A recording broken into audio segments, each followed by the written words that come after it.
Thank you very much, Grace, and thank you for everything you've been doing in the region for the PMI. I think we were just talking that I met you first about 10 or 12 years ago when you first joined the PMI, and obviously the organisation has gone from strength to strength.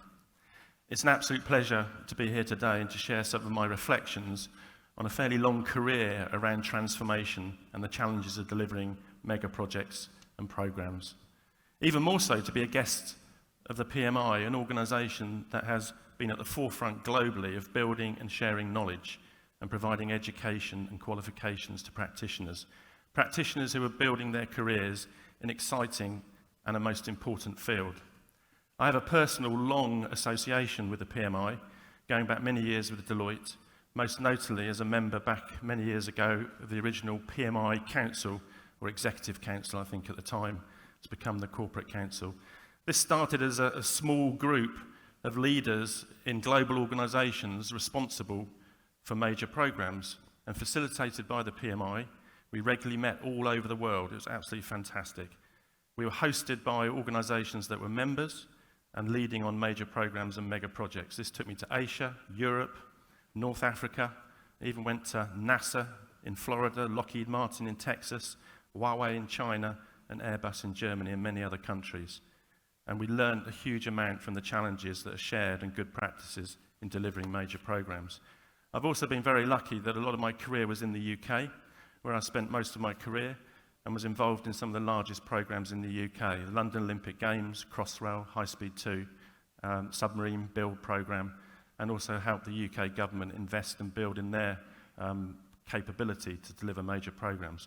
So I thank the PMI actually for providing inspiration to me and helping me develop my passion for this sector that is delivering the future and changing the world through delivery of some of the most challenging and inspiring projects. In fact, this inspiration is partly why, 5 years ago, I moved to Deloitte in the Middle East to become the CEO of the consulting business. Why? Because this region is undergoing massive transformational change, enabled by mega projects and programs that are critical to the countries, their economic plans, social development, and because of the region's geopolitical importance, is critical to the world. In the next 15 minutes, it's a challenge, I'd like to share some of my perspectives on the areas that I believe, from my own reflection, are critical to setting up mega projects for success and allude to the priorities that we should have for the future. Most of these relate to the human and organisational aspects of mega projects. In many ways, the success of programmes delivering infrastructure has led to decision makers, organisations and nations to be bolder and raise expectations. Major infrastructure investments are no longer just about providing a utility, a usage of an asset, a railway, a metro system, a sporting event, a new city development. The expectations are increasingly much broader and include the economic development, employment, increasing real estate values associated with infrastructure investments, social development, legacy objectives of big events and sporting events, rebranding of a nation, building national capabilities in specific sectors. These expectations create complexity beyond the sphere of traditional project and programme management and construction and engineering disciplines. New challenges include aligning national and political leadership behind the objectives, complex social and economic assessments and business cases, changing investment criteria and multiple investments and in sources of funds, working across multiple agencies and delivery organisations, complex dependencies and strategic and huge reputational risks, building new delivery organisations and partnering with public and private sector organisations, sustaining momentum often over multiple years, even decades. Success starts with the ability to simplify at the highest level and to create clarity from complexity. I want to briefly share two models that I think are based on practice but help organise activity at strategic level and clarify roles and areas of focus. Firstly, understanding life cycles. Life cycles are familiar to most project managers, but often we miss that there are multiple life cycles on a mega project that need to be managed and aligned. The first life cycle we talk about is the vision life cycle that defines the overarching purpose and outcome from a scheme. They help to define key outcomes for the stakeholders and the shareholders. This sets out a framework to guide the whole programme and is the basis of measuring success of the outcomes. Secondly, there is a cycle focused on commercial financial aspects, defining the business and investment case and the finance and funding approaches and return on investments. The most familiar cycle to many of us is often focused on the capital or the asset life cycle from design, engineering, delivery and operations. But significantly, there is a fourth life cycle that is often neglected and has a huge impact on success. This is the organisational life cycle. As part of this life cycle, consideration needs to be given to building or acquiring the right capabilities organisationally. Very different capabilities are needed in different quantities at different times, and how these are configured matters and are key drivers of success. Being match fit at every stage needs planning and organisational design and development expertise. Often the sole focus on mega projects is on making progress on master plans, design, business cases, and typically in the Middle East much of the work is performed on a traditional basis. Design it first, then ask a contractor to build it. Given that mega projects need to deliver multiple projects to deliver the overall programme, this makes a huge dependency on the client organisation, places a huge dependency, to choreograph this complexity and to have the capabilities to do this, leading back to the importance of this organisational life cycle. The organisational journey needs navigating proactively. Agile is key and will evolve in multiple entities, public and private. Building organisational capability is not just about people, but a combination of structures, processes, systems, data and people. The operating model for delivering major projects must be in a continuous state of transformation to deliver the right competencies at the right time. Mapping out these competencies and how they will evolve is critical. How the organisations are configured leads to the next framework that I want to discuss to help create clarity from complexity. Based on experience, those that understand the importance of clarity of delivery models and roles are much more likely to succeed. This model, which is practical and we use, can help create clarity of roles between organisations, supporting development of a corporate enterprise model, often in the public sector, that sets policy, strategic direction, owns the vision, and approves business cases. Development of business cases and funding requires alignment to delivery of the vision, sits with the sponsor role. They also hold the client accountable for delivery. The client is responsible for fulfilling the requirements and will use partners, often private sector organisations, to execute and manage projects and supply chain through contracts. Historically, projects in the Middle East have often been delivered by clients outsourcing their project management to project management consultancies. This typically works for single projects, but is not always the appropriate model for mega projects. Mega projects require that the client organisation to play much more of an integration role, and they must accept more of the delivery and integration risk that cannot be passed to the supply chain. This creates new challenges for organisations to build capability and understand the requirements of the organisation through these life cycles. Sounds simple really, but creating this clarity takes rigour and thoughtfulness, establishing the boundaries, handovers, accountabilities and the right governance to support the delivery model. And the competencies required for each role needs defining, building and developing. It is surprising how many mega projects and programs cannot clearly define and articulate these roles. And if one organisation, as is often the case, has multiple roles, creating clear boundaries is even more of a challenge. So far I've suggested that a focus on organisational life cycle and clarity of the delivery model are key components for success and create clarity from complexity. But I'd like to share a few thoughts on other success factors that I've observed in creating clarity. They do overlap a little bit with what I've talked about earlier, but these areas are generally underinvested in. They are 2020 clarity of vision, leadership and decision making. Firstly, on vision. I do think in the Middle East there is a tradition of being visionary, and most of the nations have national visions. Many of the mega projects are set in the context of these.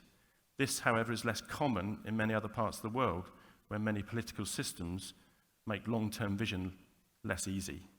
A bold vision is powerful, in capturing hearts and minds and can galvanise people and organisations to want to be involved, having benefits for recruitment, procurement, as well as public support.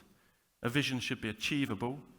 It needs to be easily translated into objectives and commitments which can be executed. It then helps to reconcile interests at a strategic level, aiding decision-making and providing a constant reminder of the purpose. It provides for consistency of communication. All this acts as a guide for the programme over time, and I believe provides clarity and momentum. It's not surprising that leadership is a success factor, but as the nature of major projects and programmes evolve, the roles of leaders become more challenging. The executive leaders of major programmes often have more complex jobs, I believe, than CEOs of corporations, and the roles often carry more personal career risk. A general survey of the most important characteristics of managers in major projects found the characteristics normally associated with senior leaders were most important, being a visionary leader, communication and stakeholder management skills, ability to integrate, developing trust, good interpersonal skills. These were the most highly skilled areas. For most senior executives, they should have a genuine passion for the project, buy into the vision, as well as the necessary technical skills. Building teams around leaders that are diverse and bring a range of backgrounds and investing in leadership potential at all levels is equally as important. This was actually brought home to me when I worked on the London 2012 Olympics. Early in the programme, just after the award of the Games, I was privileged to be part of a team who interviewed the top leadership of the organising committee, the Olympic Delivery Authority, who are responsible for building the facilities, the UK government and the City of London. I have to say the whole programme was not in good shape at this time, and the structures and roles for delivery were unclear. But I concluded that I'd just met 4 of the most outstanding executive leaders in my career, and all would be okay. They all stayed the course through the 7 years build-up and delivered an exceptional experience and Olympics. I think the continuity of senior programme leaders is a critical success factor.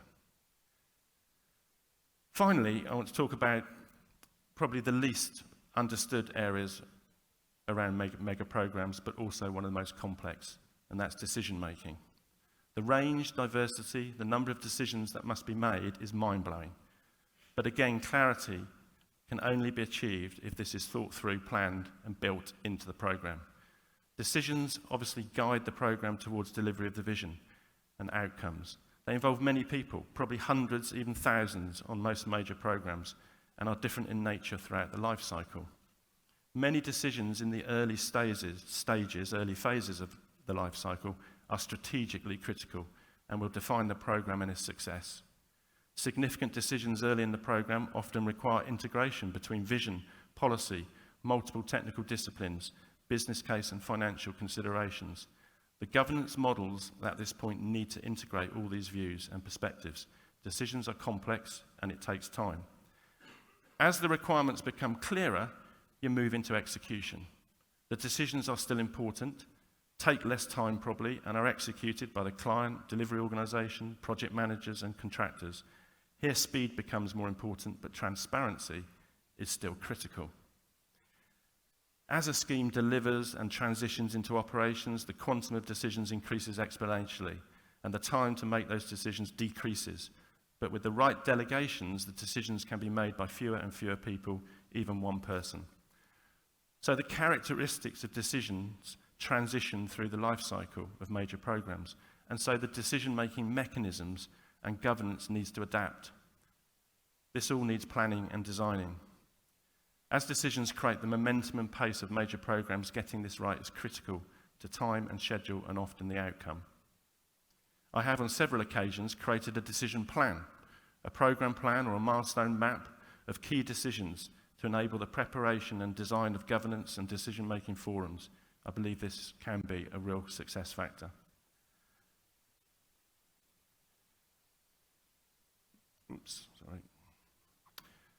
So, I've covered why I believe mega projects and programs are becoming even more complex. The breadth and expectation and outcomes become bolder. I've focused on how we need to create clarity from this complexity And there are a few factors to this I believe are key.